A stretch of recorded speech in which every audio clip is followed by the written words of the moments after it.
Nous arrivons maintenant à la dernière étape pour finir notre quilt. Il s'agit de la pose du biais.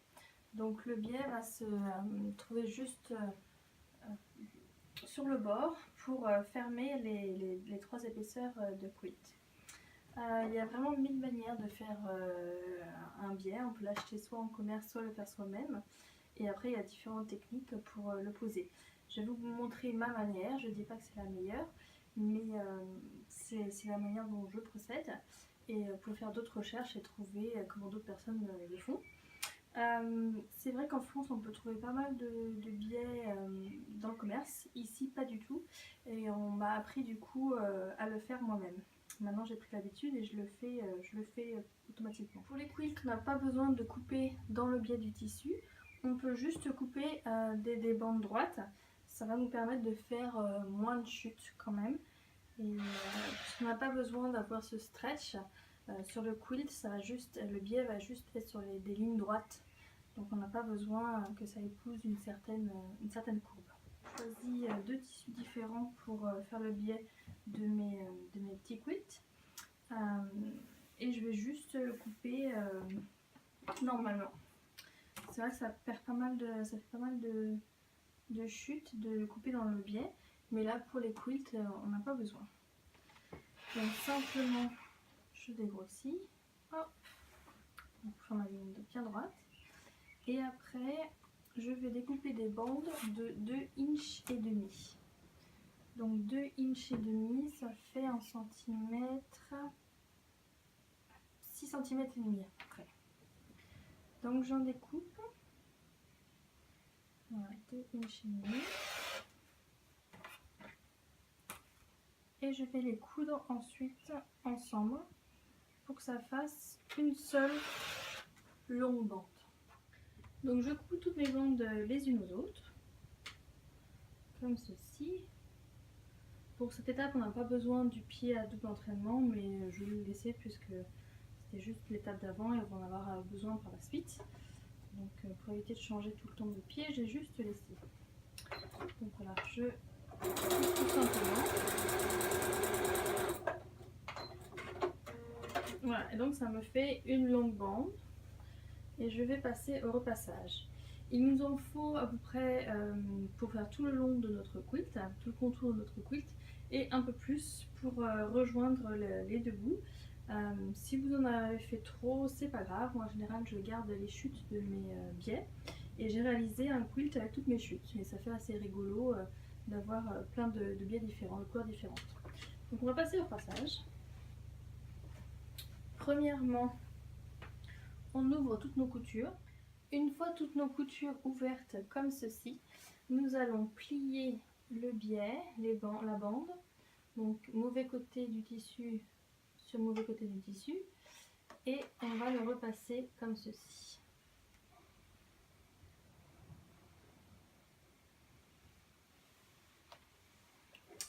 Et on va faire toute la bande. Une fois repassé, notre biais ressemble à ceci, et je vais le poser désormais sur le quilt. Donc ma manière, c'est de faire à la machine du bon côté du quilt et après de coudre à la main de l'autre côté du quilt. Donc je commence en général en bas à droite. On laisse à peu près 10 cm de surplus et on va commencer à coudre tout du long du quilt. Lorsque l'on arrive sur un coin, on s'arrête à 1/4 inch avant la fin du quilt, donc à 5 mm.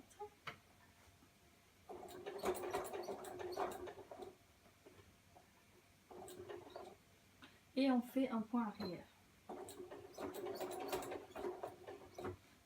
Voilà, et on coupe. Ensuite, pour le coin, on va mettre notre biais comme ceci. Donc le but là, c'est de faire un angle de ce côté-là et le bas du quilt va être dans la continuité du biais. Donc on fait comme ceci. Et après, on ramène le biais sur soi, comme ceci. En faisant vraiment, en suivant le bord par ici. Et après, je tourne mon quilt. et je fais la couture sur l'autre côté. Toujours avec la même valeur de couture.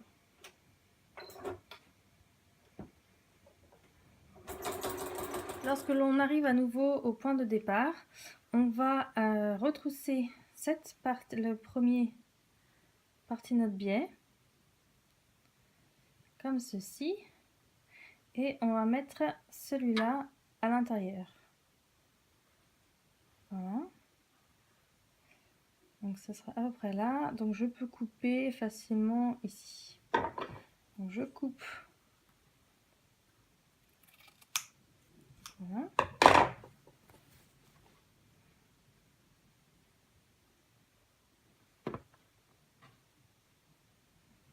Je mets bien à l'intérieur.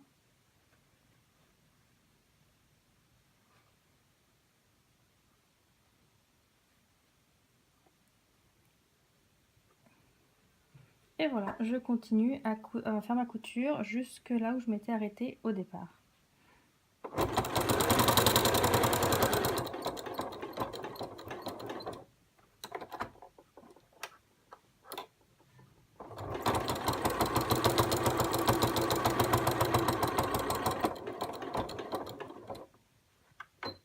Je fais un point arrière et je coupe. Maintenant je prends du fil et une aiguille et je vais vous montrer comment on fait de l'autre côté. Donc pour faire de l'autre côté, j'ai doublé un fil, voilà, j'ai fait un nœud au bout et je vais tout simplement replier le biais sur lui-même pour faire la couture de ce côté-là. Donc il existe des petits clips spécifiques pour quilting, pour le biais, mais au début j'utilisais des pinces à linge. Voilà, c'est vrai que c'est bien pratique de préparer le chemin avant la couture pour mettre le biais déjà dans la position qu'il faut pour le coudre. Donc pour faire le point invisible, je pique dans mon tissu et je vais aller au pli. Donc faire bien attention de ne pas, voilà, je l'ai fait, donc il faut prendre juste cette épaisseur là, voilà, et de ne pas piquer de l'autre épaisseur, voilà, c'est bon. Et donc je sors au pli. Je replie mon biais et je vais aller juste en face pour piquer dans la première épaisseur du quilt. Je pique en face et je ressors un peu plus loin. Voilà. Et là, je vais piquer. Donc je suis ressortie dans la première épaisseur du quilt et je vais piquer en face à nouveau dans le pli du biais et ressortir un peu plus loin. Voilà, en tirant un peu au fur et à mesure. Et je continue. Donc je pique dans la première épaisseur du quilt. Faire attention à ne pas traverser tout le quilt, juste la première épaisseur. Et je ressors un petit peu plus loin. Je retire mon clip. Je repique exactement en face de là où je suis sortie, dans le pli du biais. Et je ressors un peu plus loin. Voilà, donc on prend l'habitude, hein, donc au fur et à mesure ça va assez vite. Et c'est vrai que c'est un point qui ne se voit pas invisible. Donc là j'arrive à un coin, je voulais vous montrer à quoi ça ressemble. Donc on replie le premier bord comme ceci, bien droit. Et après on va replier l'autre bord comme ceci, également bien droit. Et donc de ce côté nous avons un bord net. Et de ce côté également un bord net. Je peux mettre un clip pour le bloquer pour l'instant, jusqu'à temps que j'arrive là. Et je vais peut-être faire une couture comme ceci, un point, juste pour le bloquer. Et après je continue de la même manière que j'ai réalisé mes points de couture, de la même manière de ce côté-là. Donc je vais faire tout le tour du quilt et je vous montre par la suite. Et voilà, donc les deux petits quilts sont terminés. On peut maintenant s'en servir, oui, on peut maintenant s'en servir dans le bandeau. Hop.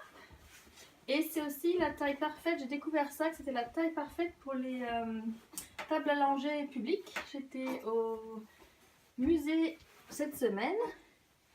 Et c'était parfait. J'ai pu utiliser les petits quilts pour mettre sur la table à manger et changer le bébé. Et voilà ma chérie. Ouh. Donc il était temps que je termine les petits quilts parce que ma fille a désormais 2 mois.